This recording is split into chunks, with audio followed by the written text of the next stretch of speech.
I look around at the audience, I think everybody was here in the 70s or somewhere in the 70s. It seems like a long time ago. We actually had a program on the 70s only 15 years ago, and that already seems a long time ago. Now it's really history. But it's fun about doing the decade that we've lived is that you can participate, you know about the time, you saw it happen, and everybody has a different perspective on it. It's not some book you read somewhere.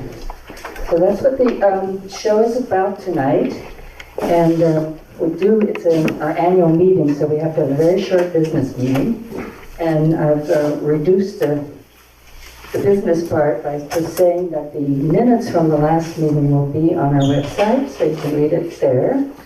And the financial report is over there in the stack. You can read that over there, and that is put together by Clive, and the minutes are put together by Jenna Jenkins, who is our secretary. We do have to do our slate, and we have a nominating committee. So that would be Elka. Could you read the slate for officers for next time? Okay. Nominating committee is Janet Long, who was unable to be here, and myself, Elka. And we have a bit of a change from our usual slate.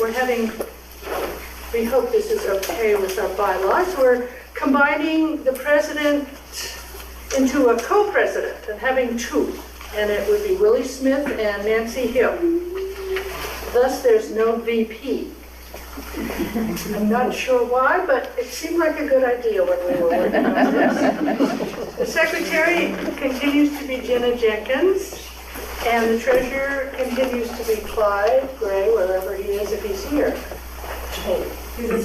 He is not, but he's okay with it. Martha Nemi is returning as a trustee, and B.J. Gray is a new trustee. Okay, are there any nominations from the floor? Please. I move we accept the report of the nominating committee. Okay, I guess I need to ask for a motion to accept the report of the nominating committee. All those in favor, say aye. Aye. All those opposed? So I guess that is carried. So I also want to thank our outgoing trustee, Tom Anastasio, because he has been our tech person for several years now, and he has developed what I never knew was possible, but it's obviously a use for it. Our website is not just an information website where you see how old the society is and who are the trustees and maybe a history of Greensboro. He's also putting research tools on that website. So we have the whole cemetery census, which his wife Jenna put together, and we have on it all the tapes of old-timers talking, of these meetings that he's been recording all these years. So you can always go to the website and see all the meetings, all the people who talked.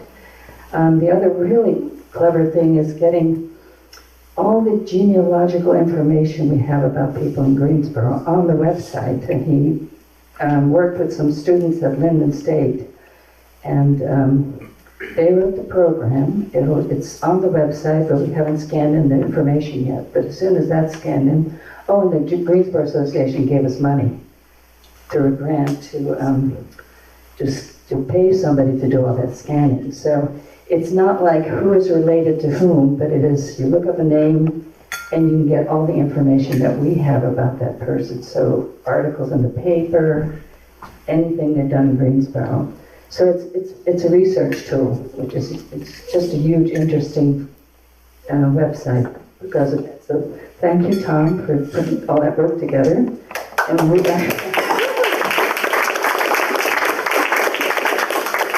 And we're looking for a new tech person. We'll teach them the ropes. And thank you, Jenna, for working on that also, and also for doing the exhibit this year. Our exhibit is on health, if you haven't been over there yet.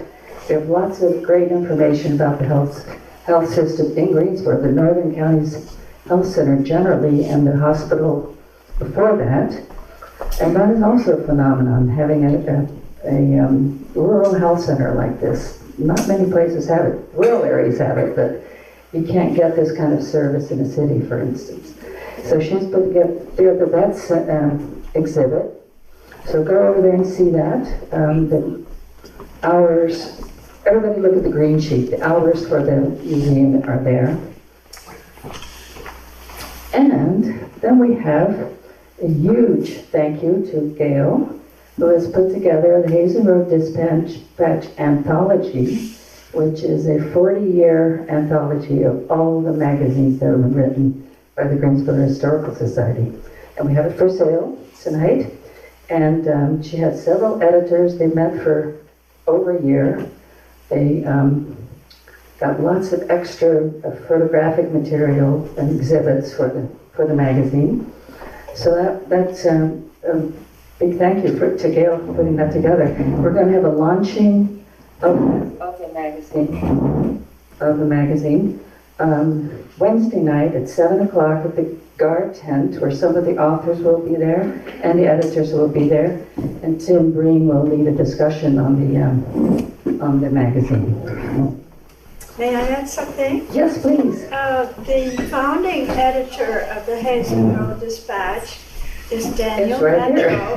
He's here tonight, and there wouldn't have been such a publication without him. And 40 years ago was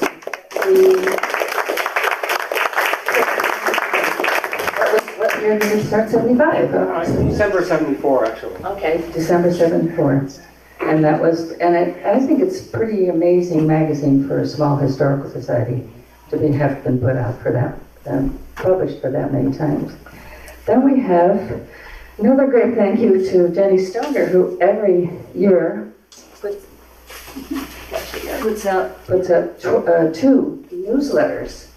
And it's, again, full of information about our society, and it has an envelope for membership. So you pick up one of those, you can read all about our exhibit, about, it has a great president's column this year, and about this program. Next year, will there be a co-president's? There'll be a co-president's column, yes. That'll be fun.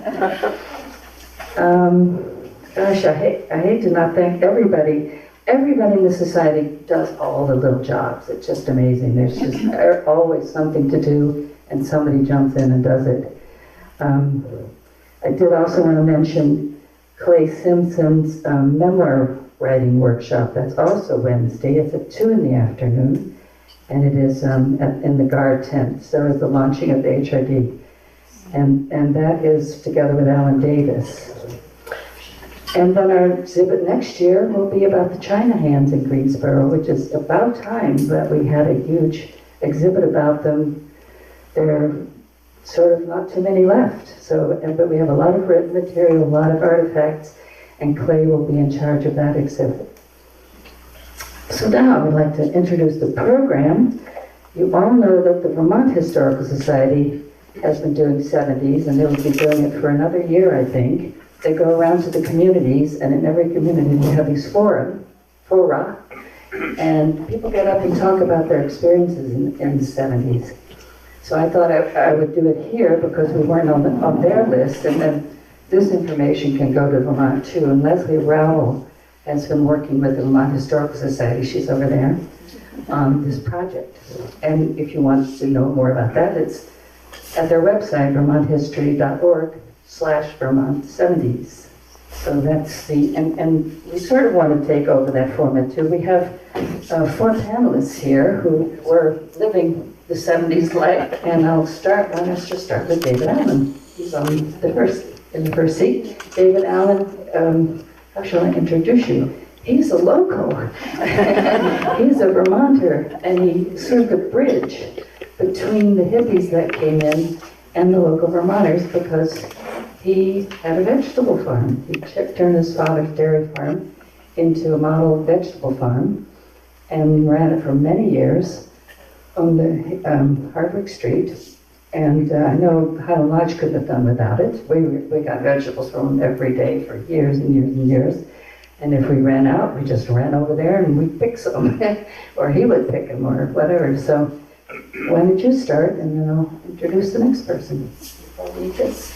Sure. He knows all about the food movement in the area.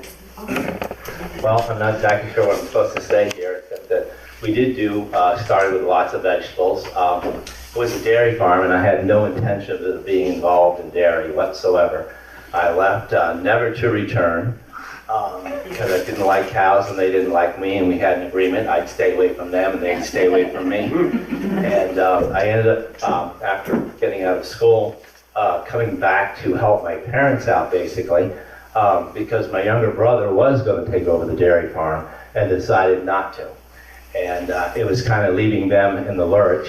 And I had enough of school, so I was looking for some time off and just away from school. And I decided that they had spent by that time it had been 22 years taking care of me, that I could easily take a year or two and get them used to the fact that there was not going to be a dairy farm there any longer, because I wasn't interested, and I was going to just help them through the transition. While I was doing the transition, what I was interested was in grains. So I immediately started planting rye and oats, and buckwheat was my first year that I did grains. And I went to the Champlain Valley and purchased a combine and had that trucked in, and combined all these grains. And at that time, there actually was a milling facility in Plainfield. And so we combined the rye, and we milled the rye in Plainfield and sold it through the co-op system, which was just getting started. And it turned out to be, I guess, the first rye that had been grown, milled, and sold in Vermont since the late 1800s, which is what I was told. And we took the oats. I ran it at that point in time. There was a gentleman at that point in time, there was a gentleman that was moving into the area working for NOFA. He was trying to get grains, local grains, into the co-op system. That was Robert Fourier. And he put an ad in the paper for people to raise grains.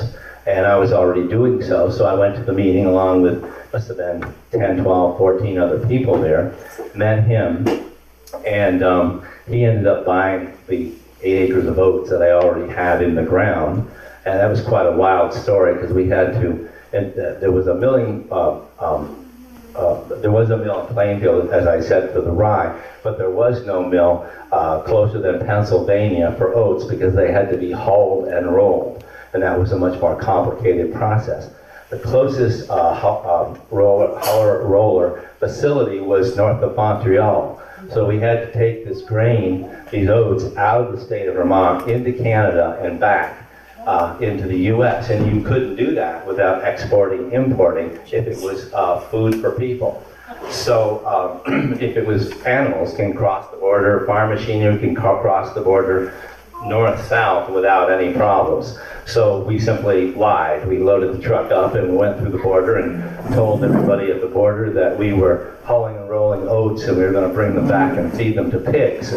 See if they did better on all rolled oats than they did on straight feed. And nobody cared. In those days, there was no smuggling that anybody was aware of. I'm sure it was going on. But on our way back, the U.S. people were not about to buy that story hook, line, and sinker. And so we got caught up at the border. And luckily, we were there for quite some time. They were not buying the story whatsoever. And luckily, Robert Fourier was sick. I mean, sick as a dog. He could barely speak. His nose was running nonstop. His face was swelling. And he really needed to be someplace other than sitting in an office at the border. And this one border agent would not let us through. And he said, I don't know what you think you're doing, but I don't believe this story, and you better come up with a better story. We said, oh, no, we're doing this for the pigs, and this is what we're doing. And luckily he went off. His duty was over. And a new guy came on, and we're sitting there and going, how long is this going to go on? And one of the secretaries walks up, and she said, get these guys out of here. They're going to make us all sick. And sure enough, the new guy looks around, and he says, okay, what are you guys doing? I said, well, we've just hauled these oats up to Canada. We had them hauled and rolled, and we're bringing them back, and we're going to feed them to the pigs. And when we started saying feed them to the pigs, he went, feed them to the pigs. So we said, yeah, that's correct. He said, well, I don't know what you guys are doing, but okay, let's go. Out we go. We opened up the first bag, and it was oats that had been hauled and rolled and partially cleaned. We opened up the second bag, and there was probably 150, 160 bags in there. We're going, oh my God, where is this going? After 3 or 4, he said, I have no idea what you guys are doing. I don't believe you one bit, but get the hell out of here. So, and we jumped in the truck and we took off. And, nowadays, you probably have to open every single bag that was there because they were expecting something. And anyway, so that's when I met Robert Hurrier, because he was doing a project for the co-ops to try and get local grains in. And he had spent a lot of time in the Champlain Valley, lower Champlain Valley, where Howard Prusak and a lot of other small farmers were doing vegetable stands every summer. And that's what he was into. He really wanted to get vegetables going up here. I was looking for something to do. We were not going to do cows, and I was going to be moving on. And so I threw in with him, and we started Vermont Northern Growers Co-op. And it turned out, I guess it was one of the first organic producer co-ops that was incorporated in the Northeast anyway. I don't know about across the country, but we learned years later from a gentleman out of Washington that came up to give us some advice that we were the first in the Northeast to incorporate an organic producers co-op. And all we were producing then was carrots in the summer, beets and potatoes, that we could grow them all summer, harvest them, put them in the potato storage facility, the old Batten potato storage facility in East Hardwick, and then we'd have all winter to sell them, because we obviously couldn't afford to hire anybody to process and sell. So we could do the entire process ourselves, grow in the summer, clean, package, and sell in the winter.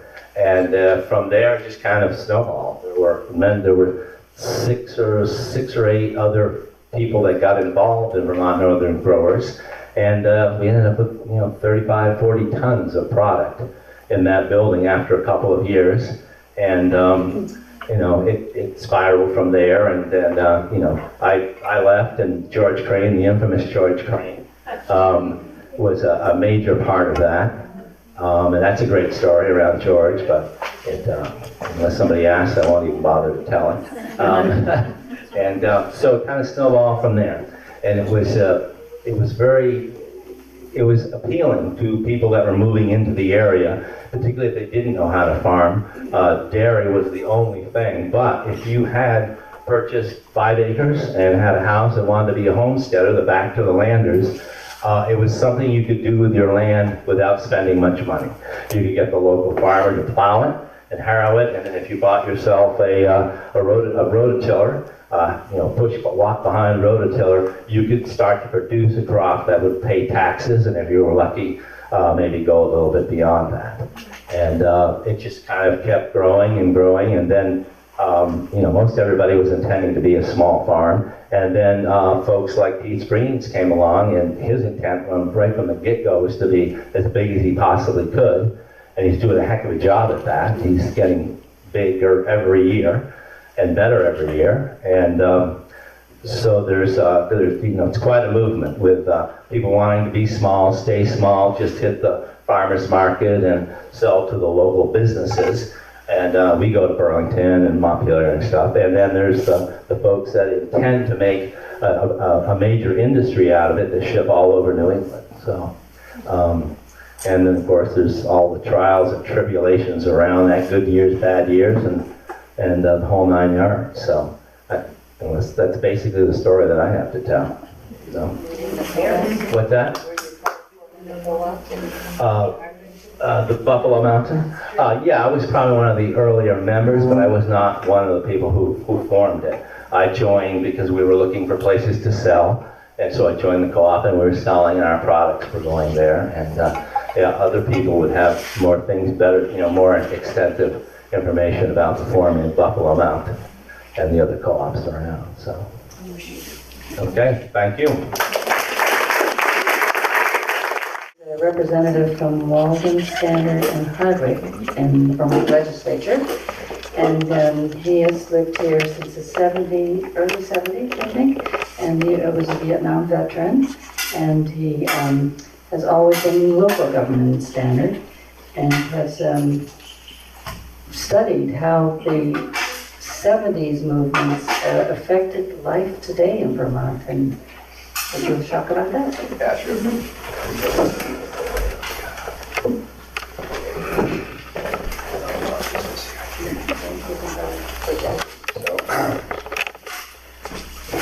Thanks, Willie. The first thing I wanted to speak about was how wonderful this oral history of Vermont is. Oral history, Native Americans perpetuated their tribal customs and whatnot through oral history. Many ancient societies perpetuated their stories and their history through oral history. So I'm really thrilled to be part of this evening. So I guess I'll start my story in 1970. Some friends of ours bought some land in West Glover, and we came to visit Vermont for the first time in June of 1970. We had just gotten out of college, packed the VW van, and headed for Glover, West Glover. So it was we were just thrilled to be here. And we lived in Berkeley for a short period of time, back to New York, but everything from 1970 to when we bought our place in Stannard in 1972, July 5th, 1972, was directed toward coming back to Vermont. We just loved the place right away. It just took us in, and there was, Berkeley was really nothing compared. So the things that struck me early on when we got here were politics. And I don't know if that has a lot to do with my present position. I think it did. I was so taken by Vermont's access to politics, small politics. The first town meeting I went to, and I thought to myself, you vote for the school budget? You vote for the road budget? This is wild. This is unbelievable. I mean, I had been political in New York, and I had, as Willie mentioned, I had served the combat tour in Vietnam. I came back and was not convinced that was really a good situation there. So I turned against the war, and I spent a number of years in New York protesting against the war and in certain actions against the war. So I had a political thing going. My father was a lifelong Democrat. He was a local committee man, so I grew up in a household where political conversation was generally the topic of most dinners, and my father was a local committee man, so I grew up going to Boy Scout meetings and picnics in the Democratic Club and that sort of thing. So I had this wonderful, this really great interest in politics, and when I got here, it was like, wow. So we started looking for some land, and the first person that we looked with was Emery Hebard. Now, I'm sure by the reaction, of course, everyone remembers that. Em was a great guy. And he drove a Rambler. He's a frugal man. And he would take us out into Irisburg and Orleans County and all through. He would give me my first political lesson in Vermont. And that was, we're frugal and we're socially aware. And you know what? Over the 43 years that I have lived here, that has stayed with me. And in my freshman session in the State House, it stayed with me to a point where that was where I determined the principles of government in Vermont were. So that worked out really well. We got to Stannard. We had a milk cow, little Jersey, named Annie, and we hand milked her and raised all our own meat, most of our vegetables, a lot of garlic. So it was genuinely a back to the land movement. When we left New York and arrived here in northern Vermont, we were so, the second thing we were so impressed with is the connection with your life, your day-to-day life, with the production of your food, with the heating of your house, with the support of your neighbors. This past session, I had the great privilege of bringing Unalu Richardson to the State House and introducing her, because her father was the last person in Vermont, from Stannard to hold a seat in the House of Representatives. And he fought against reapportionment in 1965, which sent him home. So I thought it was appropriate to bring his daughter to the State House and introduce her to the members of the legislature. And it was wild, because she brought her daughter and her grandson. So it represented 4 generations of Standardites. And I was it was thrilled to do it, and she was thrilled to be there, and we had a really great time. So, you know, Wayne, part of the story that I told at that time was how Wayne Richardson came to us and said, you know, I think you guys are here to stay.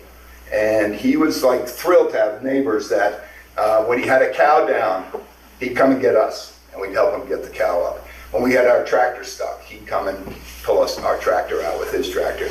So we had this incredibly great relationship with this neighbor, which lasted until, you know, the day he died, and maintains with Lou and Karen and the rest of his family, who still are on the original Hutchins farmstead, which is about a half a mile or so down from our house. So over the years,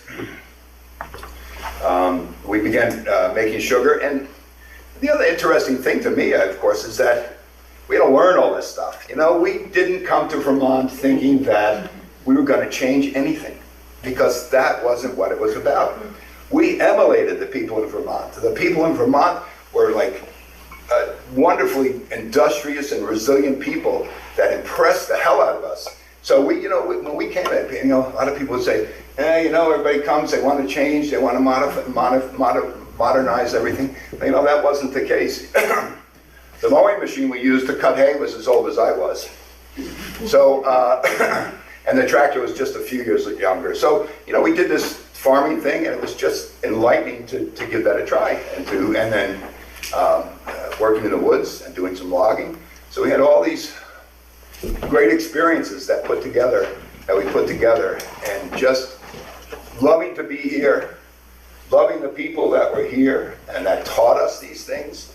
You know, I mean, George Young taught us how to sugar, and Wayne Richardson taught us about animal husbandry. So I had all these great things going on, and we were just richer for it, and we still are. So, you know, I couldn't imagine living anywhere else right now. You know, over the years, we progressed, and we kind of moved out of farming.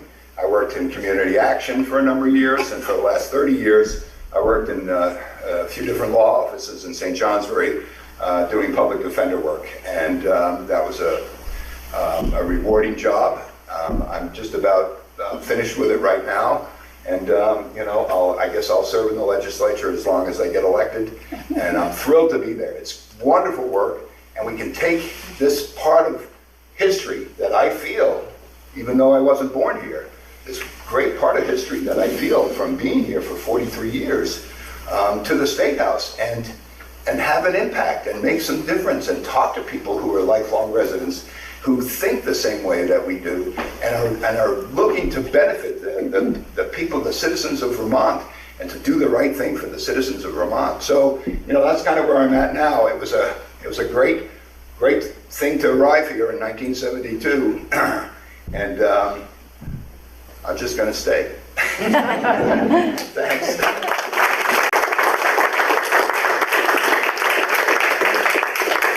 Next is Judy Carpenter, who is a native Vermonter from St. Johnsbury, right? And she has lived the life of the 70s and the Vermont life for her whole adult life, and maybe as a child as well. She's been an educator in the schools here. She just retired from Craftsbury school system, and has done community action, singing groups, art groups. Go right ahead, Judy. Tell us about it.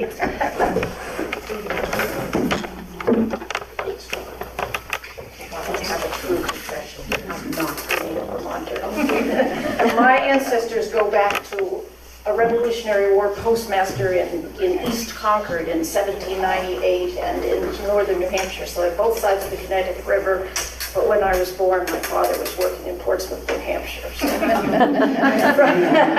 But we moved back to Vermont when I Judy, was 3. speak into the microphone. Oh, I'm sorry. Well, Okay, There you so, anyway, I'm an almost native Vermonter. And I grew up spending a lot of time in Bethlehem, New Hampshire, where several generations of my family had lived. And in fact, when I look at our back to the land life with a house that we sort of built ourselves and vegetables and fruits, it looks a heck of a lot like my grandparents and great-grandparents that I grew up with in Bethlehem.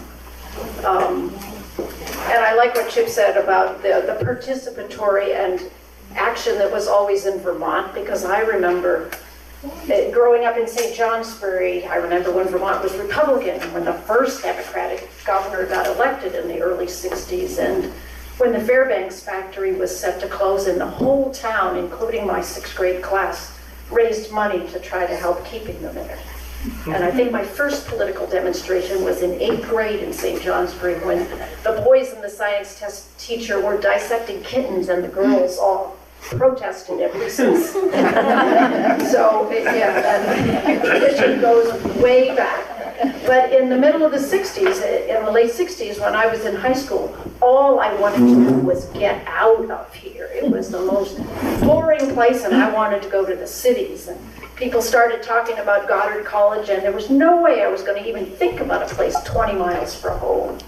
And I went off to Boston, where one of my college classmates was Jack Laser, who now runs Butterworks Farms. And we were both political science majors in the 60s, and very involved in the anti-war movement and all of that. And I worked in the city for 1 year after college, and was actually working in the governor's office and doing the whole political thing. And I finally said, I don't like it, I'm going back to Vermont. So I moved to Brattleboro, which was at that point in the early 70s, kind of a hotbed of political activity and social activity. I was involved in the founding of the Brattleboro Food Co-op, and Carl and I both volunteered at a 24-hour hotline, and there was a women's center, and there was a free health center, which was run by Carl's brother, and all kinds of things going on, and a lot of idealism, passionate idealism about we can make the world a better place. And I remember we organized all these study groups where people would get together at night, and we would read all kinds of things. We'd read about communism and socialism and the early union movement, and just really searching for ways to get involved and make life better. At Brattleboro had a representative system for town meeting. It was big enough then that you elected representatives, and only the representatives went, and I was elected from my neighborhood as a representative. And we were involved in looking into alternative energy issues. We were trying to figure out ways to do, a hydroelectric system, and this was in the mid-70s. And I lived with a couple other women, and one of my roommates was dating this guy who lived down the road and worked for the health center.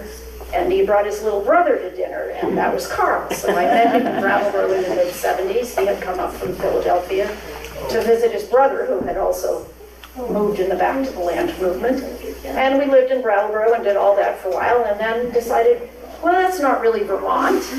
And so we moved to Lincoln and worked in Middlebury for a year, and that's not really Vermont. And lived in Montpelier for a year, and started looking around St. Johnsbury, just back to this area where my family was, and wanted a piece of land that had water, a view, land that we could till. I had been working for Howie Prusak for one of the early, and I'd worked for Jack Mannix, two of the early organic farmers in the Brattleboro area.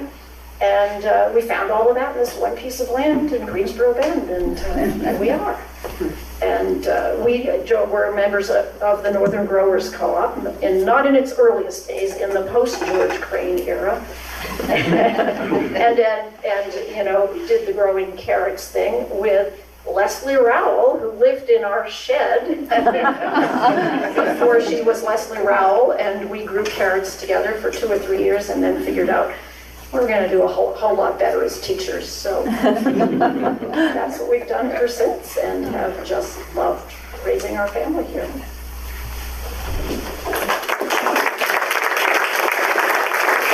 very representative of the people in this area.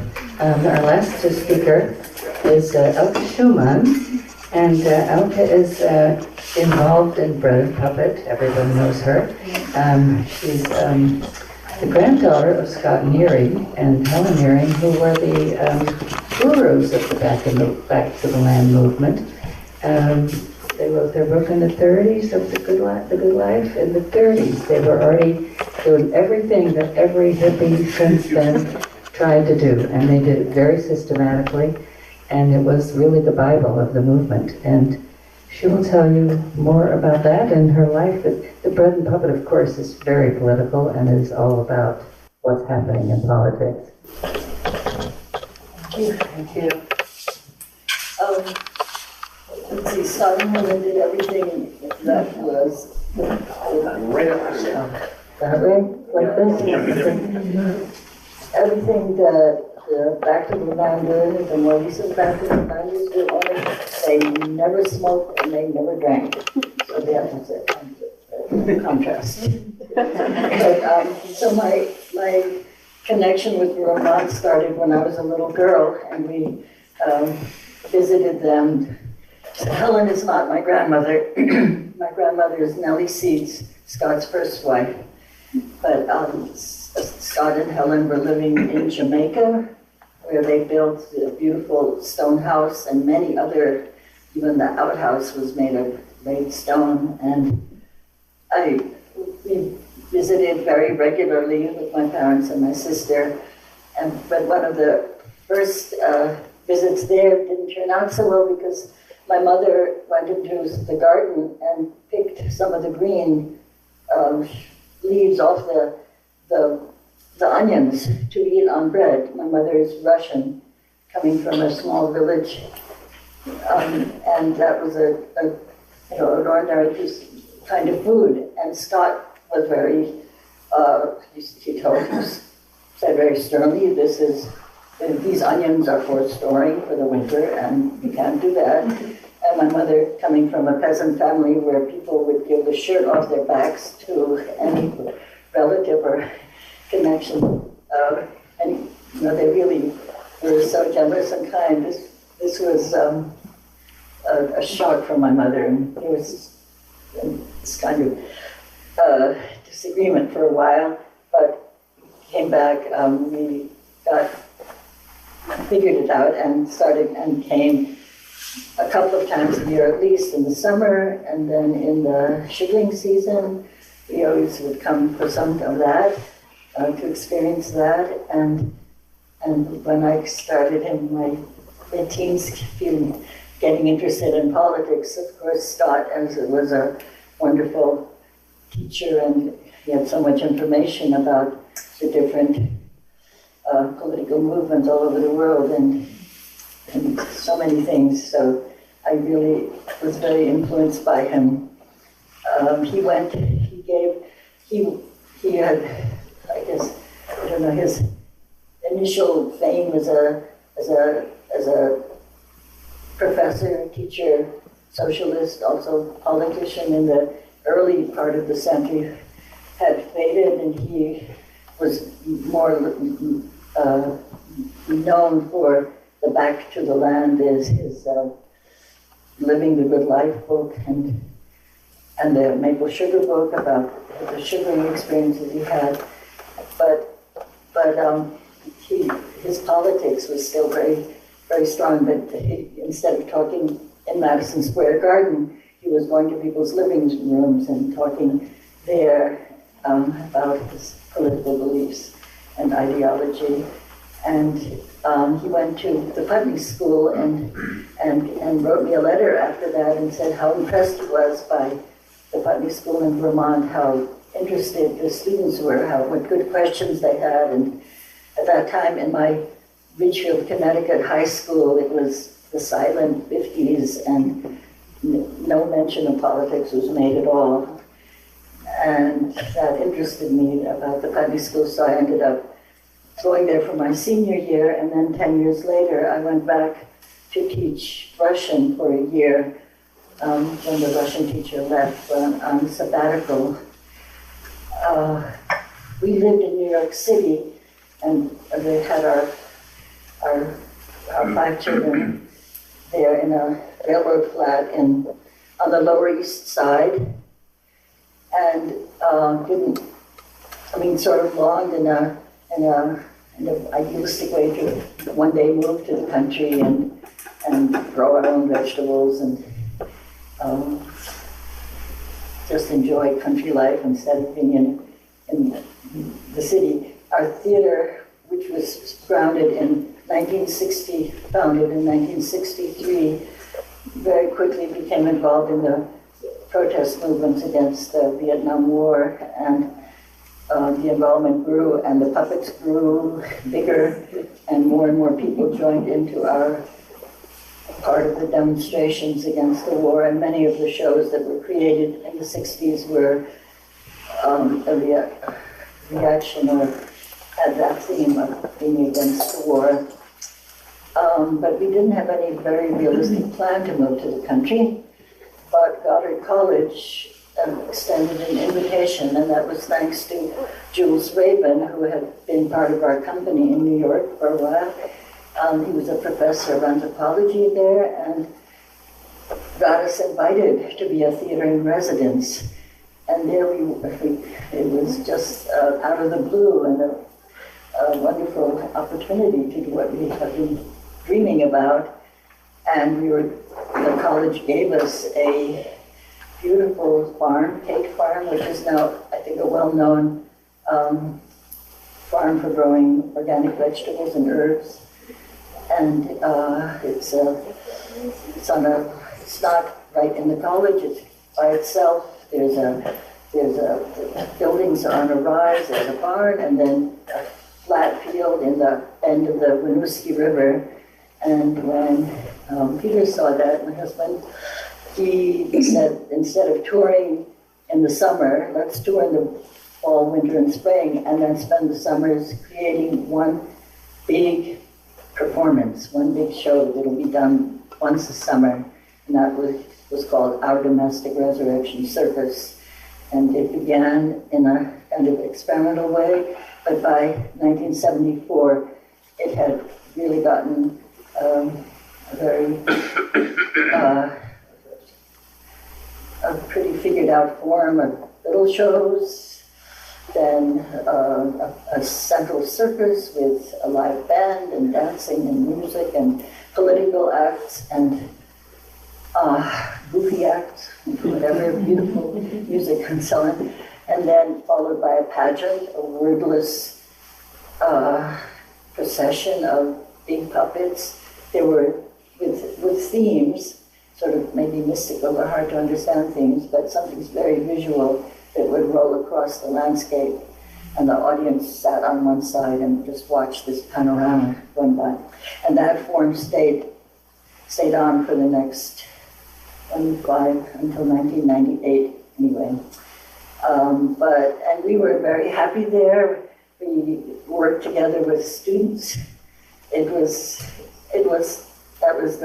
from 1970 to 74, and it definitely was the back to the land movement again. But I forgot to say that when my grandfather, Scott, moved to Vermont in the early 30s, to Jamaica, that was part of a back to the land movement then. There was a real interest in getting out of the city, growing your own food, and there are many authors whose names I can't remember who wrote books like Living the Good Life that urged people to live that better life in the country. So at Cade Farm, quite often we'd see when I was in the garden or something, we would see one thinking they could join this group that was doing theater and interesting things, and some of them did and stayed on for some years, but there was a real sort of not an invasion, but a migration definitely out of cities, out of other parts of the United States, up from north.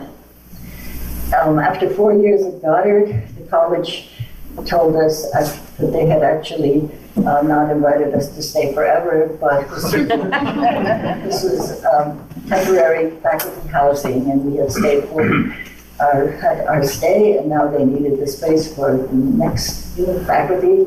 Although we weren't faculty, the arrangement was really nice. It was very, we worked with students, they worked with us, some of them became members of the company. We premiered all our shows in the Haybarn Theater. Tried out our speech shows on the campus and so on. So it was a very nice arrangement. No money was exchanged. Then at that time, at the same time that we realized we had to leave, my parents had bought a farm in the Northeast Kingdom in Glover, thinking to leave the more suburban life in Connecticut and move to the real country. My father loved to build, having inherited that probably from Scott, loved building with stone. And he had dreams of big projects there, but after a couple of years, they realized it was just more work, especially dealing with an old farm building and a huge barn that was, even parts of it were rotting and needed work and so on. And so they very generously gifted it to us, and for us, just as we needed to find another place, here was this beautiful farm available. The barn was the perfect place for the puppets to be stored and displayed as in the museum. There was this huge field with a gravel pit that had been dug to build Interstate 91, and we started made the move and began the summer domestic resurrection circuses in 1975. Right then. Talk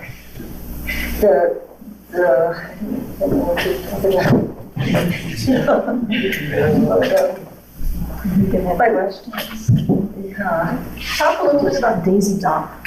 Daisy Dock, yes, indeed. The farm where we live now, was the Dock farm. Daisy Dock was Sherburne, and her parents and grandparents had lived there, so she was the third generation in this beautiful 240-acre farm. Jim Dock, her husband, had been a hired hand, and they had no children, but they had a lot of connections in the community, and their hired hands were almost, I think, like part of the family.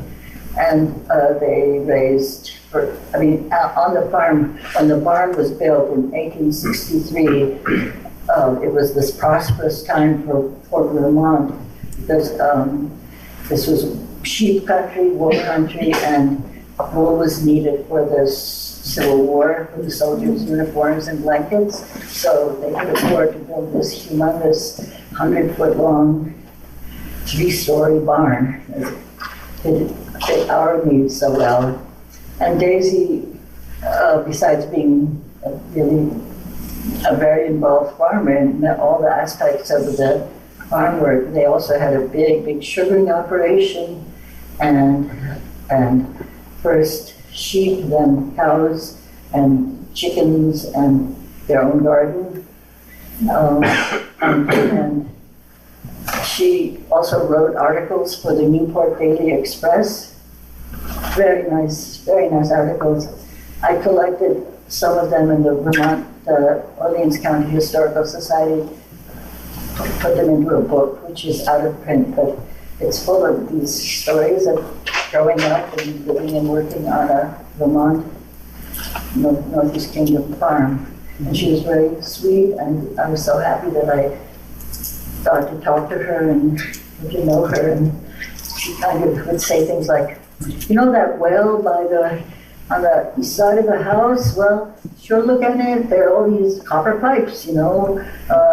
And I didn't know what she was talking about, but I think it was a still, right? And then she was carrying mash down to the chicken coop, down a flight of stairs, and he slipped down the stairs and landed on a chicken that would always limp afterwards. Very nice. very honored that I got to know her. Elka, could you talk about when and how you learned about shape note singing? Oh yeah, because that was one of the big influences for me, but also for Bergen Puppet Theater. When we moved to Vermont, to Plainfield, to Goddard College, two young men came to Cape Farm and brought this music with them. Larry Gordon, who was from Boston and was living in Plainfield, and Alan Foxler from North Carolina. And this music is called shape note music, and the main book that is used is The Sacred Harp, and it's 4-part unaccompanied songs, and it's a marvelous tradition. As soon as we heard it, even though the words are very, very pious, many of the lyrics are written by Isaac Watts, a poet from the earlier times, but a lot of his poems are used in the songs, and they're all about guilt and redemption, and some of the favorite phrases are, "For such a worm's eye," and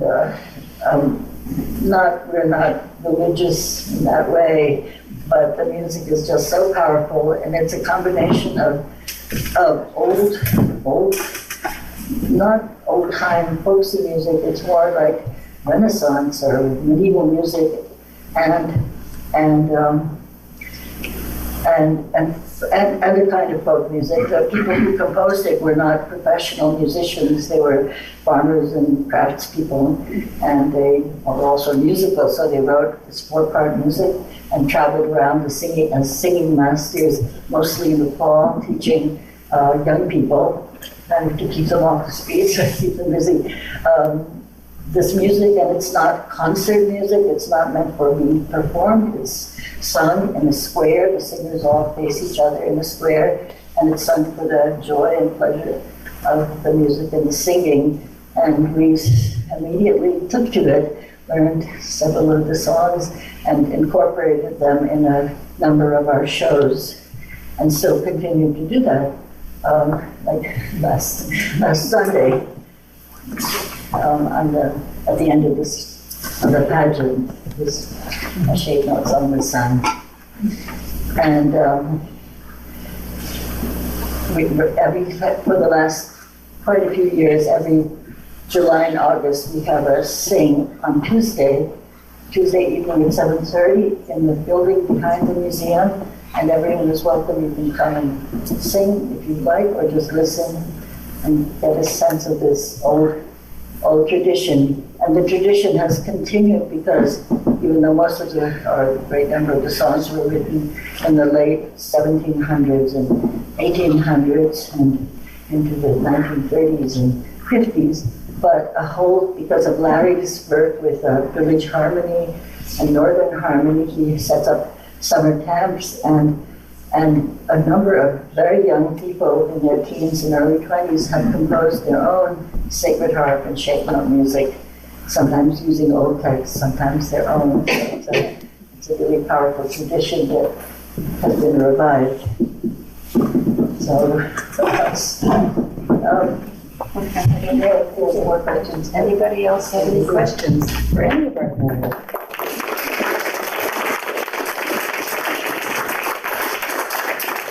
A very good picture of what has been going on here since the 60s and 70s, and is still going on. It just hasn't left the area. Does anybody else in the audience? Well, do you have questions for anyone up here, first of all?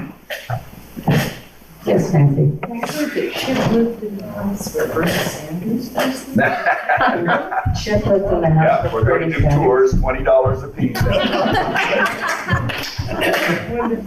No, actually I don't. I live around the corner from there. Oh, okay. It's the Yanakaitis who live in that house. Oh, thank you. Yes. He has all the skeleton. Yes. Burning in his car. I have the rights to the tour, though. Everybody knows that Bernie Sanders is from Standard or lived there a long time during this period when all three was here. Yes, Dan. Jim, how did you get involved in politics itself? You know, what was the process that got you into it? Oh, to me? Well, the first town meeting I went to, again, I was really impressed by, just the local elections. So my first town meeting in March of 1973, I was elected lister, and I still am. So for 43 years, I've been doing that, and then the second town meeting, I was elected moderator. And I've always said, all it takes to be moderator is be able to read and have a loud voice. So I qualified on those two, and I've been moderator for the last 42 years. So this year I gave it up because I have to go to 30 town meetings, but I always had an interest in politics, and it just came. And again, I thought that it was a privilege and a duty to serve your town in that respect. And I continue that notion that, we really have to partake in our local government. It's the right thing to do. So that kind of got me going.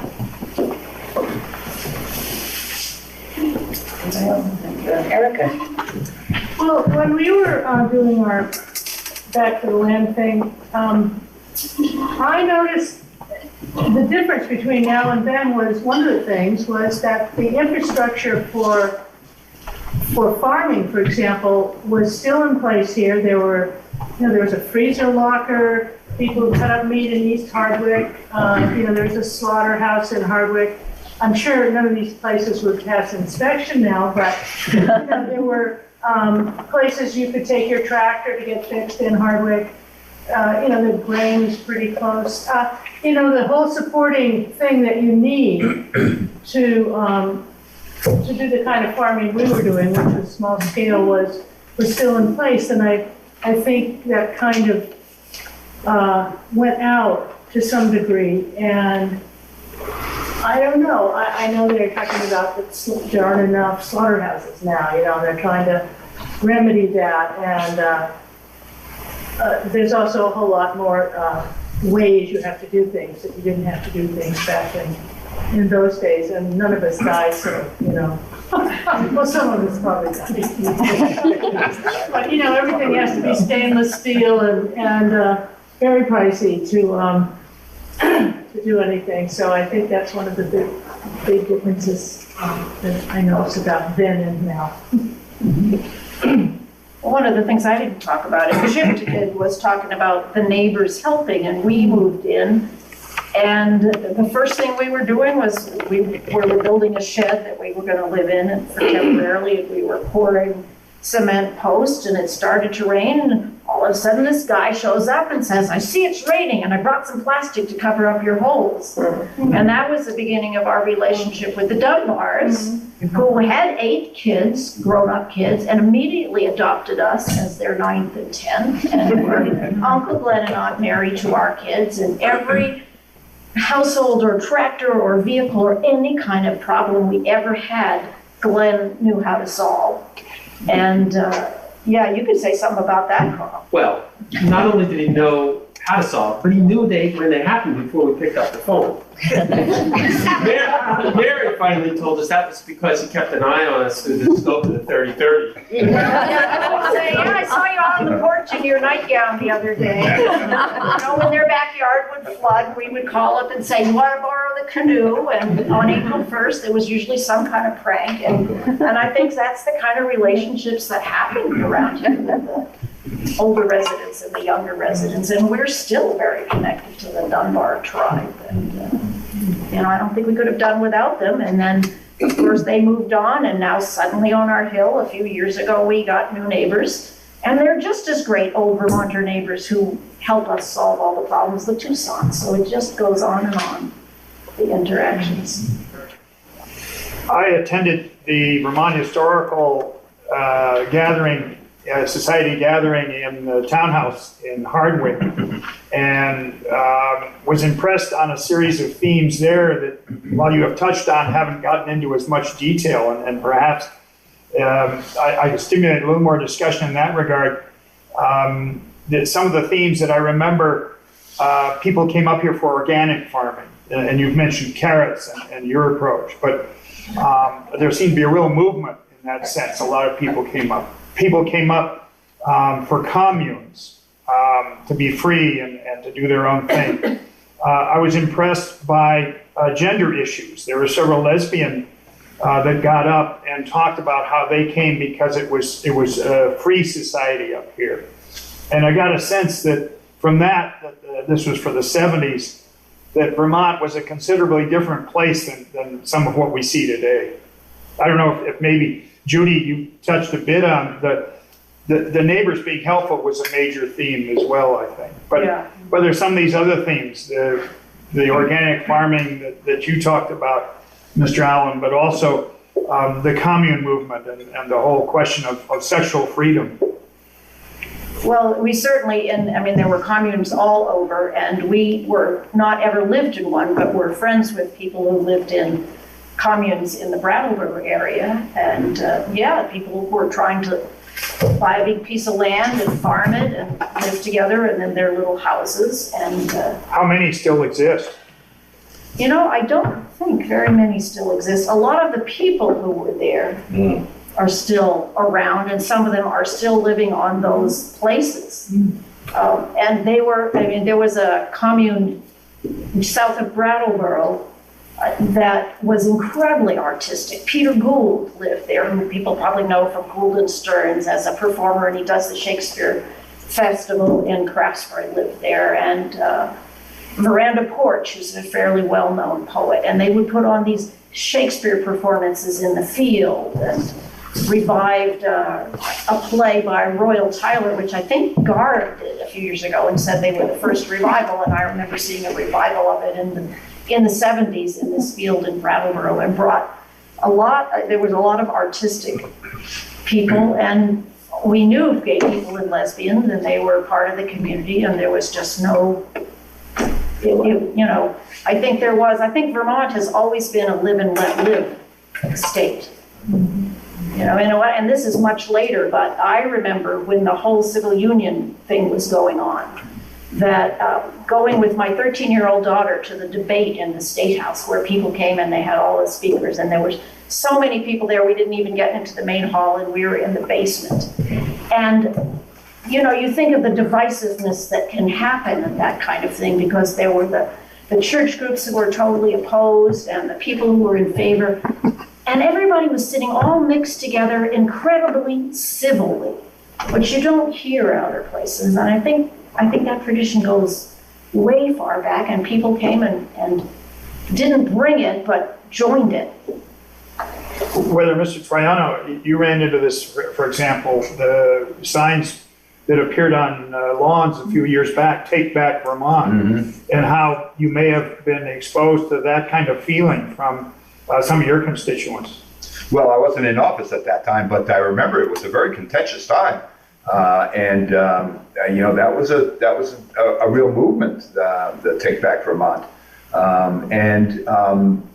The complexion of the legislature changed after the civil unions vote, in that a number of people lost their seats who supported it. So, as Judy said, it was it was religious and moral objection to it. But for instance, the farm that we bought in Stannard was occupied by two gay men before we bought it. And there were times when one of them be strolling down Hutchins Farm Road with a house dress on, and nobody paid much attention to it. And that's an absolute factual story. But things did change, but and for the better or worse, I don't know. But Take Back Vermont has and I didn't partake in that particular debate. But I wanted to talk a little bit about the organic farming piece that we did, that you brought up, was that it seemed to us that again, that connection that we wanted to make with the land. I mean, back to the land. It was we were gonna raise our own meat. We were gonna grow our own vegetables. That connection was very important to us. So at the same time, for me and, for many people, Dow Chemical and the Agent Orange predicament as a result of the Vietnam War was on the forefront of our minds, for sure. So the notion that we would use any chemicals to forward our farming efforts was never even a possibility. I mean, organic farming was we just kind of, that was a natural thing to go in there and grow the way they grew it, 200 years ago. Again, that respect for the land, the respect for the people, and the resilience of the farmers, and the work that they did. My first job was picking bales out of a field for Wayne Richardson for 10 cents a bale. And the next year we had farmers knocking on our door. You come and pick hay for us. And we knew we were working too cheap at that point. So we took up another line at that point. So and I realized I wasn't really a farmer. So but we still plant a large vegetable, and we still have that connection, and we still hay our fields and cut our wood and do the things that traditionally make us feel good and make us feel part of the community. Well, the Vermont Natural and Organic Farmers Association, NOFA, started, and I know you were probably involved with that in the early days, 70s, and then I was involved with that, and started having summer conferences and bringing in all kinds of people for workshops, and all kinds of people would come, and people would share their knowledge and bring in experts, and they still have. Now it's combined, it's a much bigger organization, and it did a lot to spread information and connect people, and still has summer and winter conferences and a lot of education. So that was another thing that got started in the 70s. Somebody new here. So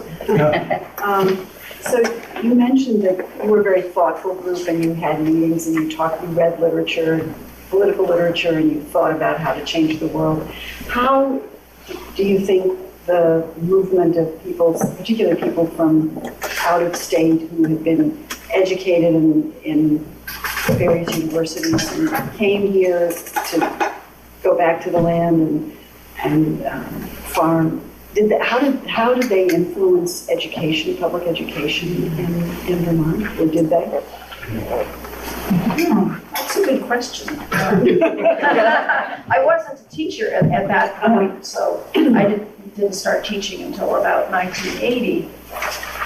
So Judy, What do you want to say about that? I mean, the 70s was when the movement to integrate that Brandon, that was the first where the shutting down of Brandon started to be discussed, and integration of people with learning impairments and learning disabilities and behavior problems. Yeah.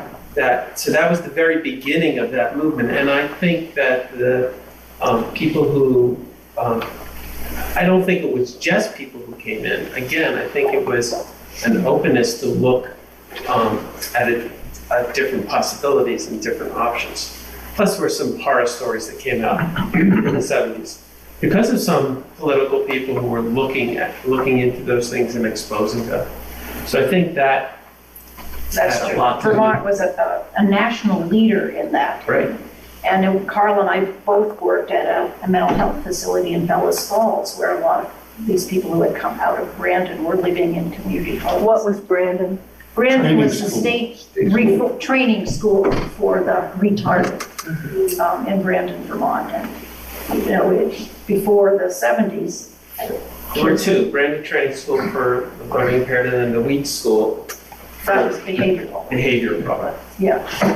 And Vermont has always been a national leader in integrating children in the schools. And I think some of that came from young educated people who were social workers and teachers, and could be Vermonters as much as people coming in, but I think that definitely happened. Erica was involved in the preschool in Greensboro. Bend was a cooperative school. Yeah. Yeah. And there was no tuition or fee, and everyone did their share of some fundraising and work. Erica was a teacher there for a long time. I was going to say that, well, I went to the graduate school in Putney and got a master's in teaching and in '68, I guess. And because education was really changing in those days. There were the infant schools from England and all kinds of, exciting things going, not just in Vermont, but everywhere.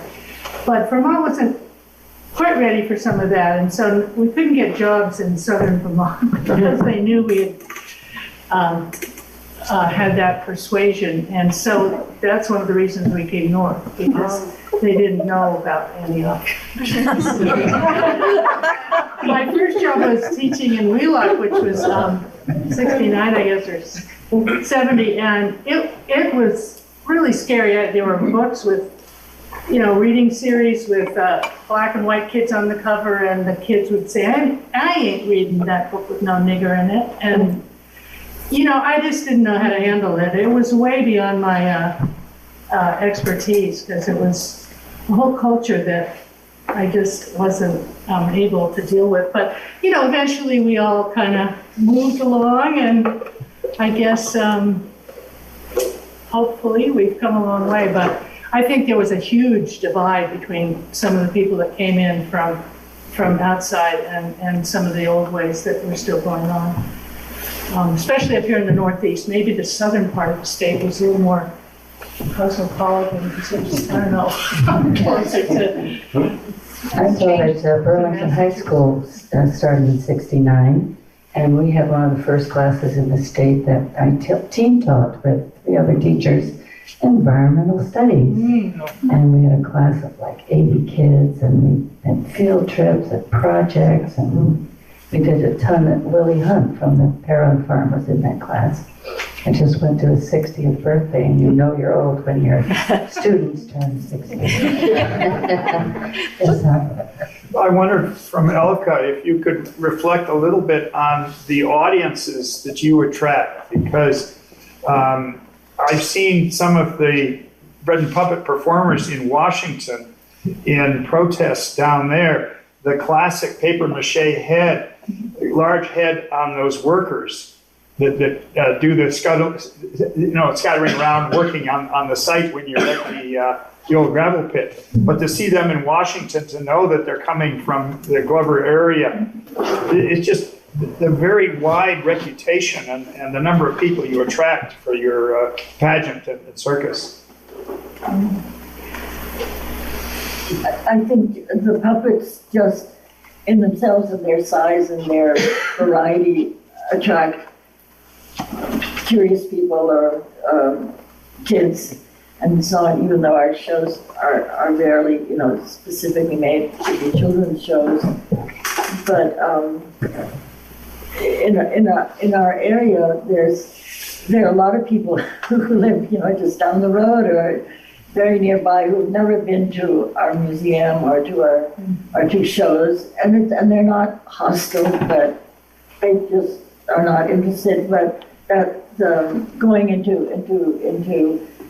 towns for parades has been a great way to not reach out, but to sort of to connect with people. And Peter makes a joke that when a lot of people sit in their cars and watch a parade, and if they like what they see, they roll their window down a little bit and kind of...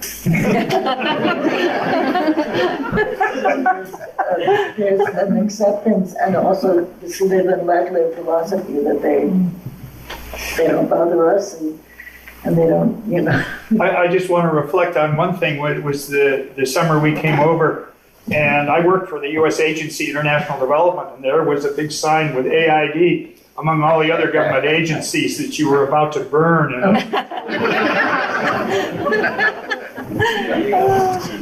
they still will. I was thinking, and they've been looking for you ever since.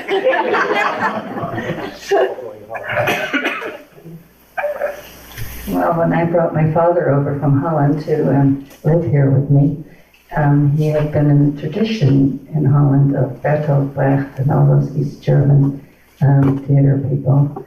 And when he saw Bread and Puppet, he was completely enamored of them. I think I went to every performance for 2 summers straight, with wheelchairs, with Elka helping me carry paraphernalia, he was sure that the garbage men were actually running the show. And we didn't listen, whatever you say. We told him that was right. So this is yet another whole different type of person, somebody from Europe who has lived in that tradition, the Bertolt tradition, to come to Vermont, nowhere Vermont, and find that tradition here alive and well. So that was very exciting for him. I just want to, about Bread and Puppet. Bread and Puppet was really important to our family because it provided us an opportunity for our children to interact with other people from around the world and to help build these big puppets and to help work in the print shop and to be part of the circus, to learn how to walk on stilts, to be garbage men. And so that's what we did. That was our summer. We would spend our summers up at Bread and Puppet every weekend, practicing, rehearsing, creating, paper mache. And our children were free to run around and interact with other children of other families, and all came together with the circus, and we traveled with the circus to Shelburne and to other areas and put the circus on. It was an incredible experience for our family and one that we treasure, and our children still talk about. Thank you. I would second that. It was incredibly transformative for our family. Us as well. But there's a quick story about that my niece, my twin sister had 7 children, and all of them were very theater oriented, and my niece came to visit us one summer, and Adina, and then went to Israel, to live in Israel, to go to the theater school there. And the first project they had to do was to write about one of 7, and we never got her up to Bread and Puppet. She kept on having excuses why. And then she gets there, and she had to write one of 7 influential theater groups in the world. In the 20th century. In the 20th century, and one of them was Bread and Puppet. And we got this phone call going, "Why didn't you make me go?"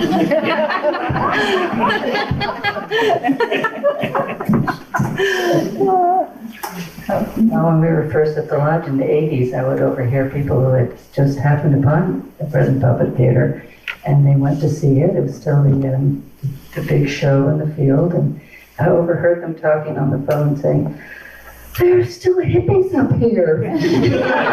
So they used to be. And there still are. My father went looking for a tractor tire one time, the old Ford.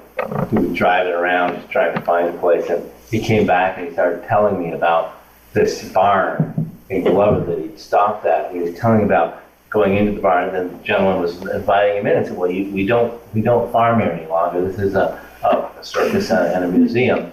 And was taking him in, and he said the further he got into the barn, the more afraid he became. He was sure he was not getting out of it. And I said, "Oh, you were Bread and Puppet." And he goes, "Yeah, the guy kept saying that." So he was glad to get out of it. Bread and Puppet is on many levels. You've seen the shows, and you can read everything you want to in the shows. Well, in Barton, we've been going to the 4th of July parade since we moved here, but one time we had a part of our parade was a sign and commemorating the United States had shot down an Iran plane, and over 200 people were killed, and we had made a part of the parade about that, and afterwards we were told, "Don't do it again, we won't invite you anymore." And it's not that we weren't going to do it again, but we tried to be more, to address more general themes. I don't even know if that's true. Politically correct. Let's not go that far. Like I say, people like the band, they like the still dancing and the political things. The garbage man marshal we've been running around with signs doesn't have to, be the major thing there. Don't stop. Well, I think it's Peter's fascinating. off the stilts now.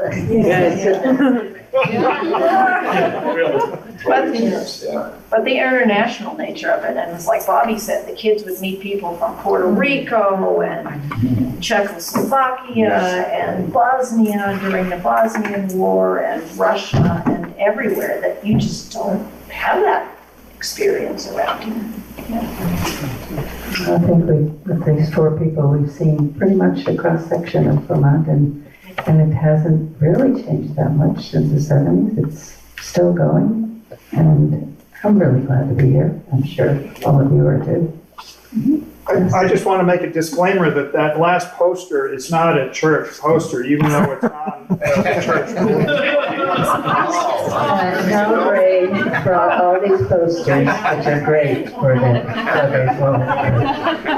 But can somebody explain the history of that poster? Is that from the eugenics period, which is not the proudest part of Vermont's history, that eugenics began in Vermont? I am a pack rat and collect things from wherever, and I'm not entirely sure where any of these came from. But it reflected some people's thinking back then. And I think this is sort of a spectrum of different thinking as you look at some of these posters. They're not totally representative of everything, but give some idea of the kind of, I don't know, sort of an anti-feeling against certain establishment institutions. Any other questions? Please come up and talk with our panelists, talk with each other, have some goodies, and there's 2 lemonade in that cooler there. And David will accompany it all with 70's music.